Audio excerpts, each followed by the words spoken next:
दावते नहीं करा खाद छी जाई कहां पब्लिक के बाल बच्चा बाहर कमाए ना जाई तो रोजगार मिल पे ना करी हरदम लोगे दम लोग तो हमनी के बाल बच्चा कमाई कहां हमनी के बाल बच्चा खाई कहां तो रोजगार वाले लोगन दे हमनी के खेत में खाद छी लगे दी 1.5 बीघा खेत में पानी चलल बा ये पंचायत में खाद आते नहीं खाद आई कहां से बोले खाद में 600 रुपए बोरा बिकाई था नाव पर खाद मिलते नहीं तो ये कैसे हो अपना ही लोगों को राशि कुछ कर पब्लिक को बना किसान जी कैसे खेती को के तो भूखा मरबे करी नल जल मिलल पानी पिए लगा 6 महीने से पानी पीते नहीं तो प्यासे मर ओकर राशि क्या करी बिजली का बिल के भरी ओकर बाद में हई बाजी पानी का 30 रुपए का महीना के भरी पानी पीते नहीं कभी पैसे हो तो ये सुनने वाले लोग आज में ये सुना वाले लोग सुनावल जाए। नमस्कार,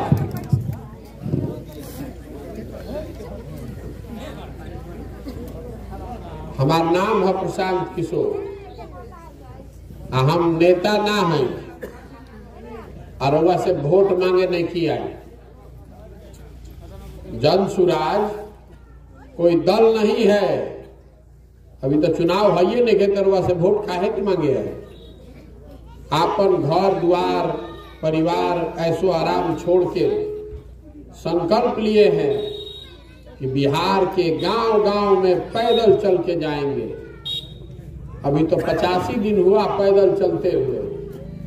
गांधी बितिहरवा आश्रम से चले शुरू कैले बानी और पूरा बिहार हर गांव शहर प्रखंड कस्बा जाए में करीब करीब 5000 किलोमीटर पैदल चले पड़े।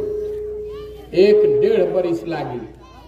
सुबह चलीला जहां सांझ हो जाए ओजे रुक और फिर ओजे से काल से चले शुरू कर। रउआ सोचत हो कि भाई जब वोट मांगत नहीं खो तो पैदल काहे के चलत पैदल चले से राउर खाद मिली ना, हमारा पैदल चले से राउर घर बनी ना, पैदल चले से राउर रोड सुधरी ना, तो काहे खातिर पैदल चलत है बतावत तनी रउआ के धीरज रखी कि काहे पैदल चलत है। रउआ लाभ जन खोजता नहीं ना, रउआ लाभ कुछ ना मिली आ मिलहू के ना चाहिए। सुनिए अब हमार बात, इतना देर से राउर सुन रहा बनी, इसलिए पैदल पैदल चल रहे हैं। आप दुख नहीं गा रहे हैं। आप अगर अपना और अपने बच्चों का चिंता नहीं कीजिएगा तो कोई दूसरा राउर लेकर के चिंता करी। तो बिहार में रवा जहां चल जाएगा, गांव में शहर में रोड में खेत में खलिहान में जहां जे भेटाता, ए भैया खाद लिखे मिला, ए भैया हमार घर बनवा दी, ए भैया है तने हमार, ए भाई रउए बोली तो हम चुप हो जाते। तो भाई माइक उनको फिर से दे दीजिए, ले बोली फिर से बोलिए। वे बतवर गावता नहीं अरवा अकेले नहीं गावो, हजारों आदमी गावता। 5 मिनट धीरज रखी, हमरा के जवाब देता नहीं कि काहे दुर्दशा में बानी रवा। हमरा से कहनी ना कि वोट मांगे नहीं की आई, रवा के बतावे आई बनी के दुर्दशा में रवा काहे बानी। ना ही मोदी के जितौला से नहीं थी।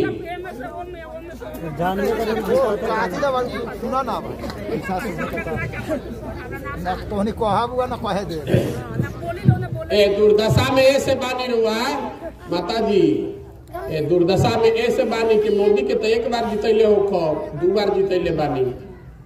बिहार में आदमी के मुंह से बोले के आदत हो गई बा। 5 बरिस जहां चल जाई आदमी बतावत कि कितना भ्रष्टाचार बा, सड़क नहीं खे, खेत में पानी नहीं खे, अनाज के दाम नहीं खे, लड़कन के पढ़े के व्यवस्था नहीं खे, रोजगार नहीं खे, बताओ तनी घर नहीं खे मिलत रहो, बड़ा दुख बा। लेकिन जहिया वोट करे जाता नहीं वो दिन सारा दुख भुला जाता।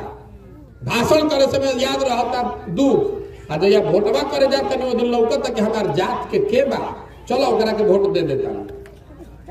वोट देता नहीं कभी रवा रोड खाती, वोट तो देता नहीं जात पर, वोट देता नहीं भारत पाकिस्तान के नाम पर, वोट देता नहीं पुलवामा के नाम पर, वोट देता नहीं कि लालू ना आवे के चाहिए।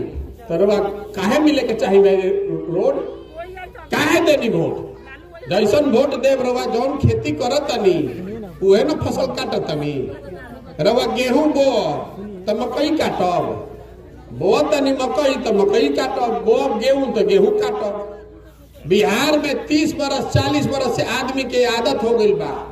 आज से 50 बरस पहले जब रवा बच्चा होकर न, तब वो बिहार देश का सबसे गरीब और पिछड़ा राज्य था। अब 50 बरस बाद भी देश में सबसे ज्यादा गरीबी, सबसे ज्यादा अशिक्षा, सबसे ज्यादा भूखमरी, सबसे ज्यादा बेरोजगारी बिहारे में बा।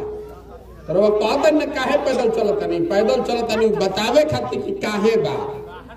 ये से बा कि बिहार में आदमी 5 बरस सब बैठ के बतियाई, आ जहिया वोट हो सब बात भुला जाए। वो दिन याद रही कि हमारे जात का बात है, हम पंडित जी बानी, चलो पंडित जी के वोट दे दो। ए भाई हम कुशवाहा हैं, चलो कुशवाहा के वोट दे दो। ए भाई हम जादव बानी, हम जादव के वोट दे। जे जात से बच जाता ओकरा के हिंदू मुसलमान करके आदमी वोट ले लेता। चलो चलो सब आदमी अब चाली मोदी जी के जितावे के बाद पाकिस्तान के सबक सिखावे के बाद, तो मोदी जी के वोट देनी रहुआ तो सिलेंडर के पैसा 1250 पाकिस्तान के आदमी दी। वोटवा हमनी के दिले बन तो सिलेंडर के पैसा वो हमनिए के न दिहल जाई। तो काहे बाप बाप करते हैं? वोट देते समय कोई गन, आपको गन रखा था शरीर पर? कोई रवा के बंदूक लगैले रहे कि वोट दे वही के बाद मोदी जी के काहे देनी वोट? एक नली दबा के कोई रवा के देलस, कोई रवा मान ली कि एक बार नली गन लगा के ले लेलस। 32 साल से लालू नीतीश इस राज्य पर राज कर रहे हैं। 32 बरिस में 5 बार वोट दिलो, हर बार के कोई बंदूके लगावता। कोई सुधरे वाला नहीं थे भाई। रवा बहस निकल चाहत, रवा से बहस निकल चाहत। रवा ऐसा बहुत बतियाए वाला आदमी बाहर नहीं जा रोड पर, जन्नी ना अरे सब जानते हैं, लोग सब जाना ही ना हाथे वही लाइन सब हो जाए। पैदल जब ना चाली है तो परेशानी तोरा कथी हो जाए। बहुत बोल रही अब सुनो, इनकर बात सुनो। हो गया हम नहीं के सुने के तरह जब बैठी हमरा सुनो तनी आधा घंटा कहने भी आधा घंटा में बोल। अभी गलचौर करे नहीं की आई, बुझाता ना। अपन घर द्वार पैसा रुपया सब छोड़ के 1 किलोमीटर वो चला तो नशा फाट जाये। 25 किलोमीटर रोज धूल फाटा था रोड पर। और अपना लड़कन खातिर नहीं करत। हमारा लड़का तो दिल्ली में पढ़ा था अंग्रेजी स्कूल में, राउर लड़का जब पढ़ा था दोना स्कूल में हमें पिलवा वाला खिचड़ी मिलता रहा, आंख नहीं के खुला तो का हिलावे आइल बानी, जगावे आइल बानी कि जागी। अगर आप अपने बच्चे का चिंता नहीं कीजिएगा तो कोई नेता और दल आपका बच्चा का चिंता नहीं करेगा। करेगा भाई? राउर लड़का जाता स्कूल में पढ़े, वो जब पढ़ाई होते नहीं कि खिचड़ी बटाता, कहिया जाके धरना पर बैठनी हमें स्कूल में गई नहीं है को दिन, खाली बैठ के जब बतियावे से हुई। कोई जब बताई तो हमारा गई अभी मास्टर साहब बतावत रही, एजा से स्कूल शिफ्ट होता है, जाके एजा सब महिला बैठनी है धरना पर कि नहीं भी हमारे स्कूल एजा से ना हटे के चाहिए, बतियावे से हुई। खाली कहते नहीं भाई हम गरीब आदमी अकेला क्या करो। कोई आदमी जो ये कह रहा है जब तक आप नहीं बटन दबाइएगा तब तक कोई राजा बन सकता है? बताइए हमरा के। गांधी जी बाबा साहब अंबेडकर ने आपको अधिकार दिया है, जिसको बटन दबाइएगा वही आदमी राज्य का मुखिया बनेगा, नेता बनेगा। जब बटन दबाया जाता है तो गरीबवा आंख को पर्दा चढ़ जाता है। तो कैसे राव लड़का के भलाई हुई? हमार दादा मजदूर रहा, बैलगाड़ी चलावत रहा, जौना स्कूल में रहा पढ़ के राव लड़का मजदूर नहीं के बना, तो वही स्कूल से हम पढ़ के निकलल बानी, पढ़ल बानी। तब नहीं जब बोलत नहीं खड़ा होके, जब राव लड़का पढ़वे ना करी तो मजदूर ना बनी तो कलेक्टर बनी? बताई हमरा के। जब राव लड़का पढ़त नहीं थे तो वह होके के चाहिए ना कि नहीं अगला बार वोट करा के दे हमने के लड़कन के स्कूल बनवाई। तो वह वोट देता नहीं जात पर, वोट देता नहीं धर्म पर, वोट देनी पुलवामा पर। वह से बताई ईमानदारी से दिल पर हाथ रख के। अब क्या जब मोदी जी के वोट पड़ल है तो सब आदमी कहला सकिना के चलो चलो पुलवामा के नाम पर वोट देवे के पाकिस्तान के नाम पर दिल बन जाए कि ना भैया जेल बना। तो जब रवा स्कूल पर वोटे ना दे तो कैसे रहो स्कूल बनी? बताई हमरा के। ये न चलल बनी बोले पता नहीं कि जब कोनो फायदे नहीं तो काहे पैदल चलता नहीं की फायदा? हर चीज फायदे खातिर होला, हर चीज फायदे खातिर आदमी करी। यही से तो पूरा देश के बेच दे नहीं जाए। जे नेता आवा तो कहता ला है तारा के आई न तो घर बनवा दे, बुर्बक बन के जाके ओकरा के वोटवा दे देता नहीं। आ फिर वो नेता लेके भागल तो कौन नेता हमरा के ठग ले लस। नेता नहीं के ठग, हमनी के अपने से ठगाए खातिर तैयार बैठल बनी जाके आवर भैया ठग लो। हम रवा के सिखावत नहीं ठीक बा, तर वो अच्छा नहीं लागो। हम ही आके कहब कि हम आई वोट दे दो, वोट दे दो तो हम आई तो घर बनवा दे सबके पक्का के, हमारा के वोट सब दे दी, हम चल देने वोट मिल गया भेटाई ना भेटाई। तो गांधी जी क्या बता कर गए, आप जगिए। बाबा साहब ने क्या बताया, बाबा साहब अम्बेडकर ने बताया कि आप शिक्षित बनिए, संगठित होइए, अपने बच्चों के लिए संघर्ष कीजिए, तब न बढ़िएगा आगे। खाली बतियावे से नेता के बात सुन के भाषण सुन के रवा वोट दे देता नहीं, पूछता नहीं कि वोट काहे दिल रही। ए भैया क्या करी, सब गौवा में देते रहे तो हम दे देंगे। सब आदमी गौवा में जाके कुआं में गिरी तो वो गिर जाई। मान ली एक बार कोई गौवा वाला गिरा दिल के, तो दूसरा बार जागब ना भैया, अगला बार फिर ना गिरी। 5 बार 6 बार 8 बार 30 बरिस से लोकतंत्र में 5 बरिस पर काहे चुनाव होला, यही से ना चुनाव होला कि 5 बरिस रवा के कोई ठग दिलस, काम ना कैलस तो ओकरा के हटा के दूसरा आदमी के ले आओ। तो 32 बरिस से लालू नीतीश यही पे लागल बानी, तो कैसे सुधरी बताई हमरा के। वोट नहीं मांगो, हाथ जोड़ के कहे बानी, कह रे भाई अपना खातिर ना तो कम से कम अपना बच्चन खातिर आंख खोली जागी। हमनी की उम्र तो बीत गई, हमारी उम्र में 45 साल, तो आधा से ज्यादा जिंदगी तो बीत गई। अगर अभी नहीं जगिएगा तो जिस गरीबी और बदहाली में आप जी रहे हैं, इसी गरीबी बदहाली में आपके बच्चे भी जिएंगे। कोई नहीं सुधार सकता है बिहार को। जो नेता आता है वो यही कहता है कि हमको वोट दे दीजिए, हम आए तो ठीक कर दे। हम रवा के कहे आए बानी कि हमारा करवा वोट दे तो कुछ ना हो। जब तक जनता नहीं जगेगी, आप नहीं अपने बच्चे का चिंता कीजिएगा, तब तक प्रशांत किशोर सुधार दिए के एगो प्रशांत किशोर आवस की 10 प्रशांत किशोर देखे नहीं। मोदी जी अलन तो भाई ना हल्ला कि मोदी जी हम तो सब सुधार दिए, सब सुधर गई।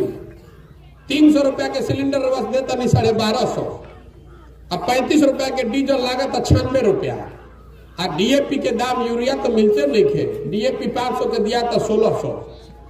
तो वोट हमनी के दिले बानी जब मोदी जी के, तो सिलेंडर के डीएपी के पेट्रोल के पैसा पाकिस्तान के आदमी दी, हमनी के देवे के फल। देखिए अतना महिला रहा सब बानी जा, अतना हमनी के सब आदमी रहा सब वोट दिले बानी नीतीश कुमार के दिले बानी जानो। नीतीश कुमार शराबबंदी लागू कैले बा, शराब के दुकान बंद हो गई बा, घरे घरे डिलीवरी होता शराब के, क्या फायदा। वह 100 रुपया के शराब 400 रुपया में बेचाता, बेचाता कि नहीं बेचा।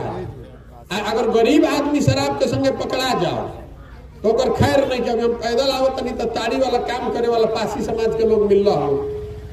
2 दिन पहले हमरा के 20 गो महिला घेरले रहे जो पासी समाज के भैया, पुलिस आके घर में जियल हराम कैले बा, आके ताड़ी पलट देता सन, बदमाशी करता सन, बक्सा उठा के ले जाता सन। तो महिला लोग ही ना वोट दिले बा नीतीश कुमार के भैया, हम वोट दिले रही। पंजाब से आदमी आके नहीं ना वोट देते बिहार में, हमनिए के ना देता नहीं जा। तो गलत आदमी के वोट दिहल तो ना ही भोगे पड़ी। ये बतावे चलल बानी, हाथ जोड़ता नहीं सबके भैया, जागो अपना खातिर ना तो अपना बच्चन खातिर जागो। संकल्प लीजिए कि अब जात पर नहीं वोट देंगे, धर्म पर वोट नहीं देंगे। वोट उसको देंगे जो हम लोग के बच्चा के लिए पढ़ने का व्यवस्था करे, वोट उसको देंगे जो हम लोग के बच्चा का यहाँ रोजी रोजगार का व्यवस्था करे, सड़क बनवावे, घर बनवावे, तब न सुधरी। जब तक रवा ना सुधरब तो हम सुधार दे। गांधी जी अकेले आजादी दिलवा दे, तब गांधी जी आगे आगे चले, पीछे से पूरा समाज चला, तब ना आजादी मिला। तो बिहार को गरीबी से आजादी दिलाना चाहते हैं तो आप जगिए। खाली महिला अगर जाग जास तो 100 में 50 को वोट तराउरे बा।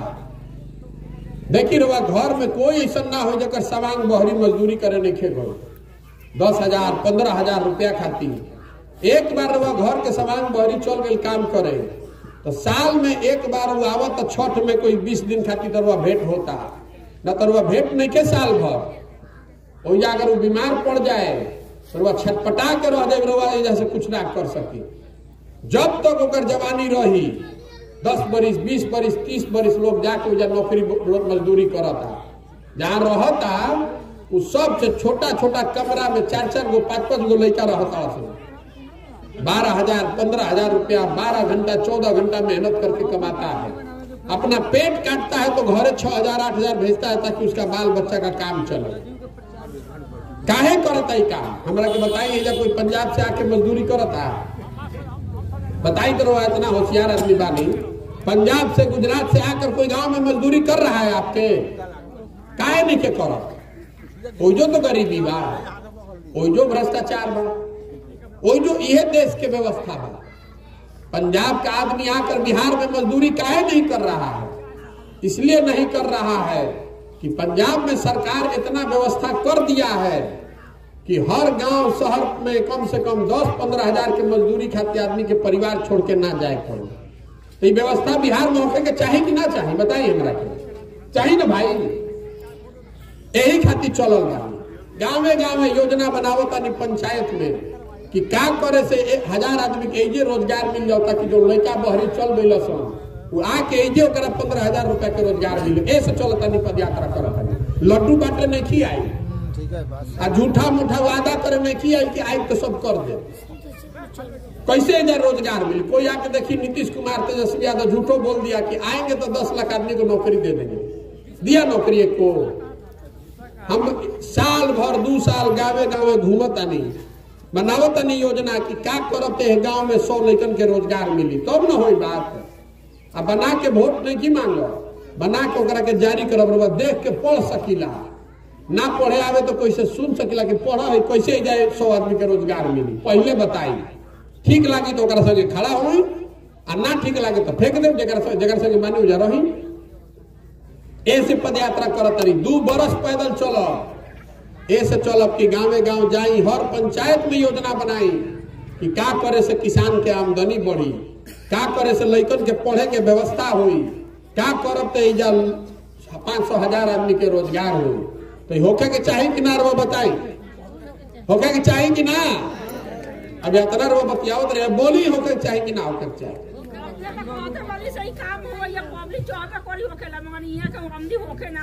के ना होके दी? अभी एक दिन में सुनी, रउआ फर्श पर जमीन पर काई लाग जाता तो काई वाला फर्श पर वो दौड़ो तो गिरिए न जाई। अब फिर का होई तो का होई तो छोड़ी। अरे फर्श पर काई लागल बा तो रउआ काई के ईटा से रगड़ के छोड़ावता नहीं न। एजा जौन व्यवस्था बा में जौन जंग लाग गइल बा, काई लाग गइल बा, ये छोड़ावे खातिर पैदल पैदल घूमता नहीं, कि छोड़ावे खातिर घूमता नहीं पैदल पैदल। तो मिल जाये वही खातिर न चलता नहीं। हवे में उड़ सुनी ना, हवे में उड़ब तो पता चली गिरा बाल बच्चा क्या तकलीफ बा।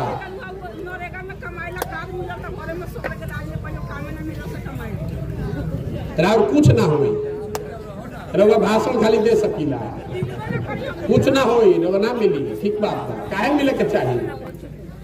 हर बार रउआ वोट दे बोला तो मिली काहे भाई? ना मिली। ये बताने के लिए चल रहे हैं। जन स्वराज अभियान जो है, ये हमारे बाबूजी के ऊपर फोटो नहीं खे लागल, ऊपर फोटो लागल बा महात्मा गांधी के। आजादी मिलल बा ना देश में, कोई दिलैले बा ना? गांधी जी ने आजादी दिलवाया है ना इस देश में? कैसे दिलवाया है? रउआ बतियावे से दिलवा दिलन, लाठी लेके चलन घरे घरे, तब ना अपनी आजादी मिलल। अगर अपने बच्चों का, अपने परिवार को गरीबी से आजादी दिलाना चाहते हैं तो खड़ा होइए, नेत्री बनिए कि नहीं, संकल्प लीजिए कि जात पर वोट नहीं देंगे, धर्म पर वोट नहीं देंगे, किसी के बहकावे में वोट नहीं देंगे। 1000 रुपया लेके वोट ना दे, 1000 रुपया लेकर वह वोट देनी तो 1.5 लाख इंदिरा आवास चल गए बाना। 1000 रुपया लेके वोट ले दे देनी तो 1.5 लाख इंदिरा आवास बोल। 1000 रुपया देता वो तो अपना गेहूं बेच के ले आयल बा, इंदिरा आवास से न लूटले बा तो देता रुआ के। तो पैसा पर वोट दीजिएगा, धर्म पर वोट दीजिएगा, जाति पर वोट दीजिएगा तो बिहार नहीं सुधर सकता है। यही बताने के लिए आए हैं। अगर ठीक लगे तो समझिए, घर में जाकर चिंता कीजिएगा। अभी चुनाव नहीं के, चुनाव तो 3 बरस के बाद हो, और ना तो फिर जाके मोदी जी के वोट दबा दे और नीतीश जी के, तो सिलेंडर के लागी 2000। अभी तक खाद मिला था ना 800 में, वो 800 में ना मिली। दशा सुधरे वाला नहीं थे। काहे सुधरी भाई? जब 800 में खाद मिलता है नीतीश कुमार के वोट देता नहीं तो नीतीश कुमार और काहे खाद के सुधारिए? वो तो जानते बड़न कि हम पूछो हम ही रहा मुख्यमंत्री, तो लोकतंत्र बात कहाँ?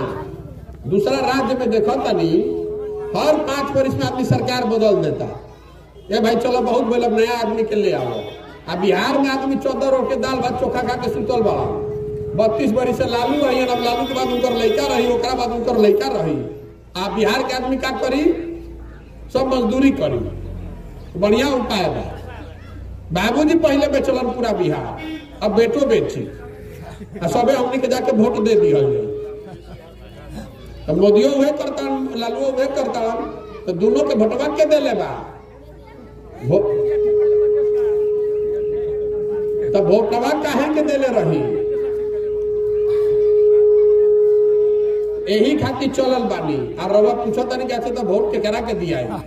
तो चल तनी ऐसे कि गांव समाज से आदमी खोज के निकाली। पहला बात बताइनी है ना कि ऐसे चल तनी कि रवा के बताई। दूसरा बात ये कहनी है कि हर पंचायत की योजना बनाई। और तीसरा बात ये करो तनी कि गांव समाज के बीच से आदमी ढूंढ के निकाली। जे आदमी चोर नहीं खे, बदमाश नहीं खे, जे ठग नहीं खे, गरीब के लड़का बा तो कोनो बात नहीं खे, महिला हो, पुरुष हो, अगड़ा हो, पिछड़ा हो, हिंदू हो, मुसलमान हो, उसी को बीच के निकालेंगे। जिसको समाज चुन कर निकालेगा उसी को निकालेंगे और उसी के पीछे अपना पैसा, अपना बुद्धि, अपना ताकत लगाकर आपके सहयोग से उसको जिता कर लाएंगे ताकि बिहार को सुधारा जा सके। यही खातिर पैदल पैदल चलता है।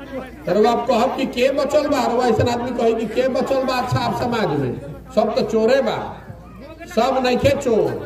अगर 100 में 1 आदमी भी अच्छा अगर समाज में बचल बा, 100 में 1 आदमी अच्छा बा ना भाई। अगर 100 में 1 अच्छा बा तो पूरा बिहार में कितना आदमी हो गए? 15 लाख आदमी हो गए। रवा तो 200 विधायक अच्छा चाहिए। 15 लाख अच्छा आदमी के ढूंढ के निकालो तो काहे ना अच्छा बनी। यही खातिर चलल बनी पैदल। तो प्रयास करी है कि ना करी बताई रवा। नहीं तू क्या बोलता है भाई? बोले दे लोग के प्रयास होखो कि ना होखो? होखो ना भाई, प्रयास होखो ना। जनता के मिल के प्रयास करे के चाहिए ना है। तो हम रवा से वोट मांगत नहीं की, वोट मांगत नहीं की, पैसा मांगत नहीं की। और नजर घुमा के देख ली कहीं अपने को फोटो भी ना लगाई तो का मांगे आइल बानी? रवा के बतावे आइल बानी और राउर आशीर्वाद लेवे आइल बानी। टेढ़ा काम बा, रवा ठीक कहता नहीं, इतना आसान नहीं के, लेकिन कठिन काम के भी कईल जा सकेला। होई ऊपर वाला के कृपा से और जनता के आशीर्वाद से। हार मास के शरीर से कोई 2 वर्ष चल सकेला पैदल? कोई चली 5 दिन जाता बाबा धाम के टंगा जाता 10 दिन। हम 85 दिन से पैदल चलते देखिए अभी खड़ा बानी ठीक है। और 2 वर्ष और चलो। चलने के लिए जरूरी है आपका समर्थन और आशीर्वाद। आपके आशीर्वाद के लिए आए हैं। अगर आपको लगता है कि जो काम कर रहे हैं ये बिहार के समाज के हक में है, बिहार के बच्चों के भलाई के लिए है, यहाँ से गरीबी, भ्रष्टाचार, बेरोजगारी दूर करने के लिए है, तो एक बार हाथ उठाकर आशीर्वाद दीजिए। आशीर्वाद दीजिए कि इस काम को पूरा कर सके। राव आपका आशीर्वाद है ना? अब बोली मुंह खोल के। आशीर्वादों देवे में सब चाहता नहीं। आपका आशीर्वाद है ना? अरे ना प्रयास हो ना। ठीक बा, हमका आशीर्वाद। हम तो सबसे छोट बानी, रवा से उम्र राउर उम्र हमारा से ज्यादा बा। आप आशीर्वाद दीजिए, आशीर्वाद देके उतारिए कि ठीक इसको ठीक करने का बीड़ा देकर भेजिए। ठीक करके आपको दिखाएंगे। कोई लड़का आपका सामान जो घर से बाहर गया है लिख कर रखिए, हमारा नंबर नोट करके रखिएगा। जनता का जिस दिन सरकार बन गया, मौका मिला, तो साल भर के अंदर जितना आदमी बाहर गया उसको लाकर यही पंचायत में रोजगार देंगे। आप लिख कर रखिए, ये संकल्प लेकर चले हैं और आपके आशीर्वाद से इसको करके दिखाएंगे। ठीक बना? तो बहुत बहुत धन्यवाद। अब आप में से जिसका मन है तो आधा किलोमीटर गांव में चले आगे, रवा सब तेजे बैठ के सुस्ताई।